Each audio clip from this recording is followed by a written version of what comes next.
Sentinel rock എസ്റ്റേറ്റിലെ മുണ്ടക്കായ് ഡിവിഷനിൽ ഇന്നലെ രാത്രി ഏകദേശം 2 മണി കഴിഞ്ഞ ശേഷമാണ് ഉരുൾപൊട്ടൽ ഉണ്ടായത്. അപ്പോൾ 6 ലൈൻസും മുണ്ടക്കായ് ഡിവിഷനിലും 3 ലൈൻസ് ചൂരൽമല ഡിവിഷനിലും മുണ്ടക്കൈയിൽ 4 സ്റ്റാഫ് ക്വാർട്ടേഴ്സുമാണ് ഇതിൽ വെള്ളത്തിൽ ഒഴുകിപ്പോയിരിക്കുന്നത്. അതിൽ സ്റ്റാഫ് ക്വാർട്ടേഴ്സിൽ ഒരു ഫീൽഡ് ഓഫീസറും കുടുംബവും, വേറൊരു ക്വാർട്ടേഴ്സിൽ ഒരു അസിസ്റ്റന്റ് ഫീൽഡ് ഓഫീസറും ഉണ്ടായിരുന്നു. ഈ 6 ലൈൻസിലായിട്ട് കുടുംബമടക്കം 65 പേരിൽ 35 പേരാണ് മിസ്സിംഗ് ആയിട്ടുള്ളത്. ഇപ്പോ NTRFും ഫയർഫോഴ്സും റെസ്ക്യൂ ഓപ്പറേഷൻ ചെയ്തുകൊണ്ടിരിക്കുകയാണ്. അങ്ങോട്ടുള്ള ഏക മാർഗം ഒരു പാലമാണ്. ആ പാലം ഒലിച്ചു പോയിരിക്കുകയാണ്. അതുകൊണ്ട് അവരിപ്പോ കയറ് കെട്ടി അതിലൂടെയാണ് അവിടെ ഇഞ്ചേർഡ് ആയിട്ടുള്ള ആളുകളെ റെസ്ക്യൂ ചെയ്യുന്നത്.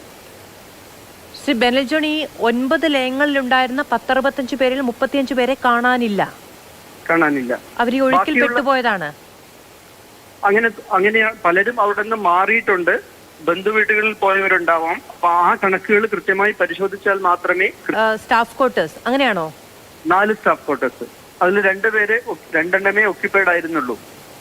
ഈ കാണാതായ ആളുകളെ ഫോണിലോ മറ്റോ ബന്ധപ്പെടാൻ ശ്രമിച്ചിട്ടുണ്ടോ? നിരന്തരം ശ്രമിക്കുന്നുണ്ട്. പക്ഷെ ആരെയും ബന്ധപ്പെടാൻ കഴിഞ്ഞിട്ടില്ല. ലൈനിൽ കിട്ടിയിട്ടില്ല.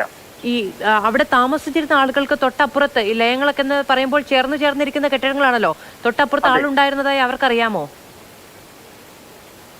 അവർക്ക് അറിയാം, ആളുകളുണ്ട്. പക്ഷെ കൃത്യമായിട്ട് ഇന്ന ആളുകള് ഇത്ര ആളുകള് എന്ന കണക്ക് കൃത്യമായി അവർക്ക് പറയാൻ കഴിയുന്നില്ല. കാരണം ഇന്നലെ വൈകുന്നേരവും അതിനുശേഷവും പല ആളുകളും അവിടെ നിന്ന് വരികയും മറ്റുള്ള സ്ഥലങ്ങളിലേക്ക് മാറിപ്പോവുകയും ഒക്കെ ചെയ്തിട്ടുണ്ട് ശക്തമായ മഴ പെയ്തപ്പോൾ. മലയാളികൾ തന്നെയാണോ അതോ ഇതര സംസ്ഥാന തൊഴിലാളികളുമുണ്ടോ?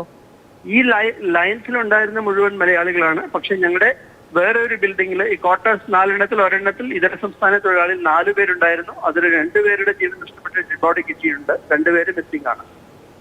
ആകെ എത്ര പേരാണ് ഉണ്ടായിരുന്നത്? അവരടക്കമാണോ 65 പേർ? ലൈൻസിലുണ്ടായിരുന്നതാണ് ഏകദേശം 65 പേര്. ഈ ക്വാർട്ടേഴ്സിലാണ് 2 കുടുംബവും ഈ 4 മൈഗ്രൻസ് ഒരു ക്വാർട്ടേഴ്സിലുമായിട്ട് ഉണ്ടായിരുന്നു. ഓക്കെ, ഈ ലയത്തിൽ ഉണ്ടായിരുന്നത് മുഴുവൻ മലയാളികൾ തന്നെയാണ് അല്ലേ? മുഴുവൻ മലയാളികൾ തന്നെയാണ്. ശരി, എന്തായാലും അവരെ നിരന്തരം നിങ്ങൾ ശ്രമിക്കുന്നുണ്ടല്ലോ അല്ലേ, അവരെ കോണ്ടാക്ട് ചെയ്യാൻ നിരന്തരം ശ്രമിച്ചുകൊണ്ടിരിക്കുന്നുണ്ട്. പിന്നെ അവിടെയും ഈ കറണ്ട് ഇല്ല, അതുകൊണ്ട് ഫോൺ ചാർജ് ചെയ്യാൻ കഴിയുന്നില്ല. ആളുകൾക്ക് ഒത്തിരി പരിധിയുണ്ട്, ലിമിറ്റേഷൻസ് ഒത്തിരി ഉണ്ട്. ഈ രക്ഷാപ്രവർത്തകർ അവിടേക്ക് ധാരാളമായി എത്തിയിട്ടുണ്ടോ? ഉണ്ട്. മുണ്ടക്കൈ മേഖലയിലും രക്ഷാപ്രവർത്തനം കാര്യക്ഷമമായി നടക്കുന്നുണ്ട് അല്ലേ? കാര്യക്ഷമമായി നടക്കുന്നുണ്ട്. അവിടെ NTRFും ഫയർഫോഴ്സും നാട്ടുകാരും പിന്നെ എസ്റ്റേറ്റ് ഞങ്ങളുടെ മാനേജ്മെന്റ് അംഗങ്ങളും തൊഴിലാളികളും എല്ലാവരും ഇതിൽ പങ്കുചേരുന്നുണ്ട്. ഈ വാഹനമൊക്കെ പോകാൻ കഴിയുന്ന സാഹചര്യം അവിടെ ഉണ്ടോ? വാഹനം പോകാൻ പറ്റില്ല. നടന്നു തന്നെ പോകണം. നടന്നും പോകാൻ പറ്റില്ല. ഈ മുണ്ടക്കൈ ഏരിയയിലേക്ക് ഒരേ ഒരു കണക്ഷൻ ഒരു ബ്രിഡ്ജാണ്. ആ ബ്രിഡ്ജ് വാഷ് ഔട്ട് ആയി. അപ്പോ NTRFന് അവർ കയർ ഉപയോഗിച്ചൊരു ബ്രിഡ്ജ് കയർ കെട്ടിയിട്ട് അതിലൂടെ മാത്രമേ ഇപ്പൊ അങ്ങോട്ട് പോകാൻ പറ്റൂ. ഞാൻ ചോദിക്കുന്നത്, ഈ പാലം കടന്ന് അല്ലെങ്കിൽ ഈ പുഴ കടന്ന് അവിടേക്ക് എത്തിയിട്ടുണ്ട് എങ്കിൽ പിന്നീട് ഈ ആളുകളെ കണ്ടുപിടിക്കുക എന്ന് പറയുന്നതിനുള്ള സാഹചര്യമുണ്ടോ? അതും ചെളിയും പാറയും കല്ലും മരങ്ങളുമാണ്. അപ്പൊ അതുകൊണ്ട് എത്രമാത്രം അത് സക്സസ്ഫുൾ ആയി ചെയ്യാം എന്നുള്ളത് ബുദ്ധിമുട്ടാണ്. പക്ഷെ ഇതിനിടയിൽ ഒരാൾ ചെടിയിൽ കുടുങ്ങി കിടന്ന ഒരാളെ ജീവനോടെ രക്ഷപ്പെടുത്താൻ കഴിഞ്ഞു. അതെ, അതിന്റെ ദൃശ്യങ്ങൾ നമ്മൾ കാണുന്നുണ്ടായിരുന്നു. ശ്രീ ബെനൽ ജോൺ കാണുന്നുണ്ടായിരുന്നു. അദ്ദേഹത്തെ രക്ഷിക്കാൻ കഴിഞ്ഞു. ആരുടെന്നാണ് അദ്ദേഹത്തിന്റെ പേര് എന്നൊക്കെ നമുക്ക് സ്ഥിരീകരിക്കാൻ സാധിക്കുന്നുണ്ട്.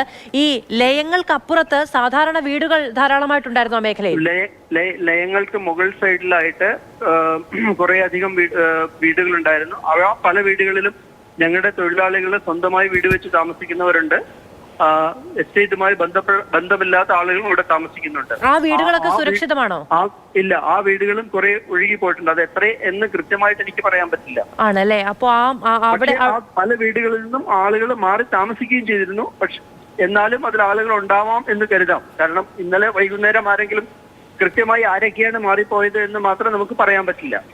അവിടെയൊക്കെ ഇപ്പോൾ രക്ഷാപ്രവർത്തകർ തെരച്ചിൽ നടത്തുന്നുണ്ടോ? ഉണ്ട്.